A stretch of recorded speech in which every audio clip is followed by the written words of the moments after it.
Hi friends, அதிமுகவில் இருந்து நீக்கப்பட்ட சேலம் ஒன்றிய செயலாளர் ஏவி ராஜு கட்சியின் பொதுச் செயலாளர் எடப்பாடி பழனிசாமி மீது கடுமையான புகார்களை வைத்து வருகிறார். தமிழ் சினிமாவில் நீண்ட காலமாக இருக்கும் முன்னணி நடிகையின் பெயரை இணைத்து கூவத்தூர் ரிசார்ட் விவகாரம் குறித்து அவர் பேசியுள்ளார். எடப்பாடி பழனிசாமி தொடர்பான ஷாக்கிங் ரகசியங்கள், குற்றச்சாட்டுகளை ஏவி ராஜு அடுக்கி வருகிறார். முக்கியமாக எடப்பாடி பழனிசாமி பால் பண்ணையில் தலைவராக இருந்தபோது செய்த ஊழல் பட்டியலை வெளியிடட்டுமா என பகிரங்கமாக மிரட்டல் விடுத்துள்ளார் அதிமுகவிலிருந்து நீக்கப்பட்ட சேலம் ஒன்றிய செயலாளர் ஏவி ராஜு. சேலம் மாநகர் மாவட்ட அதிமுக செயலாளர் வெங்கடாசலம் பல கோடி ரூபாய்க்கு மேல் முறைகேடாக சொத்து சேர்த்திருப்பதாக சேலம் மேற்கு ஒன்றிய அதிமுக செயலாளர் ஏவி ராஜு பரபரப்பு குற்றச்சாட்டுகளை சுமத்தினார். இந்த விவகாரம் அதிமுகவில் பெரும் அதிர்ச்சியை ஏற்படுத்தியதை அடுத்து ஏவி ராஜுவை அதிமுகவிலிருந்து நீக்குவதாக எடப்பாடி பழனிசாமி அறிவித்திருந்தார். இந்த நிலையில் எடப்பாடி பழனிசாமிக்கு எதிராக ஏவி ராஜு அளித்த பேட்டியில், என்னை கட்சியிலிருந்து நீக்கியது செல்லாது. எடப்பாடி கட்சியை நடத்த தெரியாமல் நடத்தி கொண்டு இருக்கிறார். கூவத்தூரில் காசு கொடுத்து ஆட்சிக்கு வந்தவர் தானே இவர். இவருக்கு எப்படி கட்சி விதிகள் தெரியும்? கட்சியிலிருந்து நீக்கும் முன் நோட்டீஸ் தர வேண்டும் என்ற அடிப்படை விதி கூட எடப்பாடிக்கு தெரியவில்லை.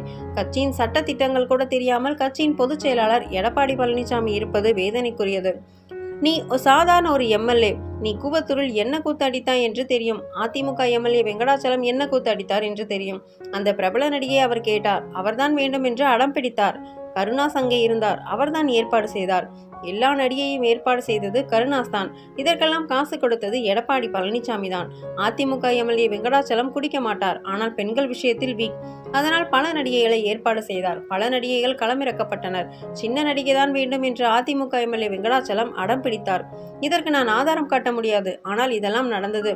ஒரு பெண் கிட்ட போனதற்கு எப்படி ஆதாரம் காட்ட முடியும்? பல எம்எல்ஏக்கள் எங்களால் இது மட்டும்தான் செய்ய முடியும், வேறு வழி இல்லை, ஏற்பாடு செய்யுங்கள் என்று கூறினார். யாருக்கெல்லாம் எது எது தேவையோ அதையெல்லாம் தீர்த்து கொண்டார்கள். அங்கே செல்லூர் ராஜு ஆடியதை பார்த்திருப்பீர்கள். சி.வி. சண்முகம் டான்ஸ் ஆடியதை பார்த்திருப்பீர்கள். இதற்கெல்லாம் ஏற்பாடு செய்தது எடப்பாடி பழனிசாமி தான்.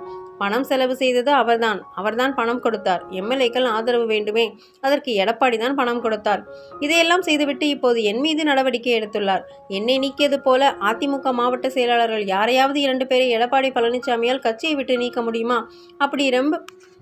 அப்படி 2 மாவட்ட செயலாளர்களை நீக்கினால் எடப்பாடி பழனிசாமியின் பொதுச் செயலாளர் பதவியே பறிப்போய்விடும் என்று எச்சரிக்கை விடுத்தார். ஜெயலலிதா மறைவிற்கு பின் சசிகலா சார்பாக அதிமுக எம்எல்ஏக்கள் கூவத்தூரில் தங்க வைக்கப்பட்டதை குறிப்பிட்டு ராஜு இந்த குற்றச்சாட்டுகளை வைத்துள்ளார்.